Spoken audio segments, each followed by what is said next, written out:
बनी पंडाल भले लेके परमिशन मूर्ति रखाए में नइखे ससपीसन कोरोना के डरवा नइखे यारवा हम ते सभे बानी राजी ए चंदा देगा ना तुम? हाँ चंदा तो दे देंगे कि पुलिस आई तो बात साला गांव में पुलिस आवत यार आ जाए तो भले पुलिस दरोगा साजी बाकी अरे नाचा सरे भले पुलिस दरोगा साजी बाकी गोलुआ के गाना बाजी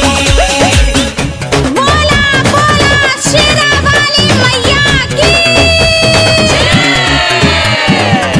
डीजे रवि शंकर डीजे रवि शंकर खेतासराय जौनपुर खेतासराय जौनपुर।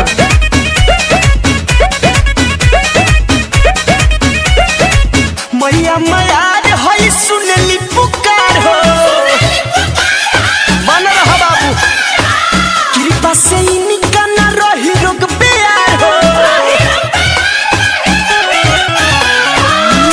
मैया मयार होई करी है उधारा बाबू कृपा से इनका न रही रोग प्यारा बाबू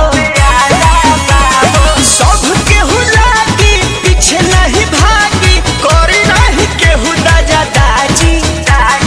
देख हम पंडाल बना देम चौकी लिया देम झंडी साट देम आ प्रसादी कर देम अब बाकी पुलिस आ जाए तो अरे हटाओ रे भले पुलिस दरोगा साजी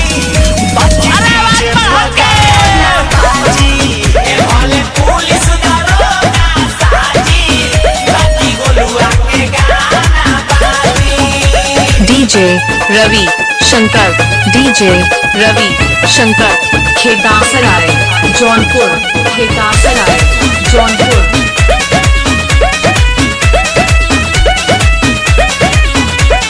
सतमी के मुंह खुली लगी जाए कारा प्रभु विष्णुपुरी बोलू जुटी लोग सारा सतमी के मुंह खुली लगी जाए कारा प्रभु विष्णुपुरी बोलू जुटी लोग सारा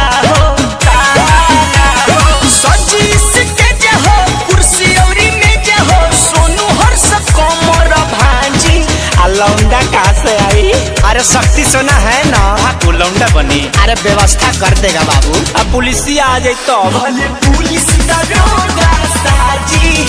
बाकी डीजे बगाना बाजी ए भले पुलिस दरोगा साजी डीजे